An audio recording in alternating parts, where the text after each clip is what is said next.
In the storied history of the Kentucky Derby, there have been some good long shot stories, but nothing like what happened in 2009. That's when a trainer with a busted leg drove his unheard of horse across the country and then watched him fall so far behind in the race that it was embarrassing. Yeah, the rest of the wonderful story now as we continue our series, Derby 150, Moments in History. You won the Oaks and the Derby. You just said I love you to who? My mom and daddy. Who are no longer with us. I went to here. Oh, Lord.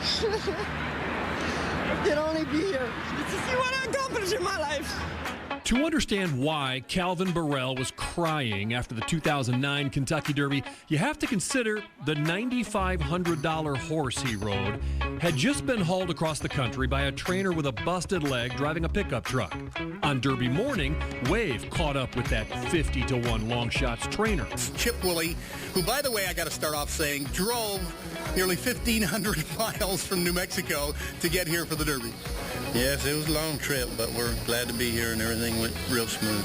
His recipe for success proved to be eerily accurate. I mean, we're going to have to close a major close in the race. We're hoping to be 8 to 10 from the lead and see how things develop. Most of them don't give us a chance, and we'll just have to see how things go. But I know one thing, he'll make them run. They'll have to run. Right there toward the back. And run they did. They ran away from Mind That Bird, 20 lengths back. Embarrassing. Most of the time, not even in NBC's picture. The rest of them is Mind That Bird. So down when they broke, and I seen where he was sitting, I asked God not to let us run dead last.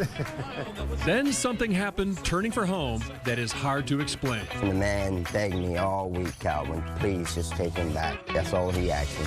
And then he said, the rest is up to you. You ride him. You know him. You ride him like a champ. He said, you know this track like the back of your hand. You do what you want. Calvin Bo Rail did what he does best, squeezing up the rail on a horse flying by the others. The race well in hand before the announcer even recognized what was happening. down toward the inside, coming on through. That is Mind That Bird now is coming on to take the lead as they come down to the finish. And a spectacular upset. Mind That Bird has won the Kentucky Derby. An impossible result here. One of the biggest upsets ever. They'll know me now, won't they?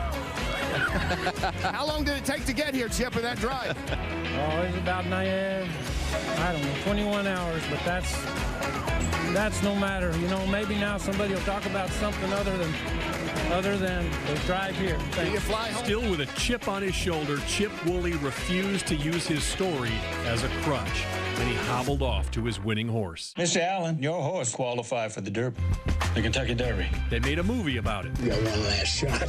Still feels like fiction, but it really happened. Don't ask Chip about that drive over again. Now, Calvin Burrell had won the Oaks the previous day on Super Filly Rachel Alexander, so he had a big decision to make in the Preakness, and he chose to ride Rachel. Mind That Bird, with Mike Smith aboard, had the same monstrous closing kick that he had in the Derby, but he barely lost to Rachel by less than a length. If the race had been a little bit longer, Mind That Bird would have won that race too.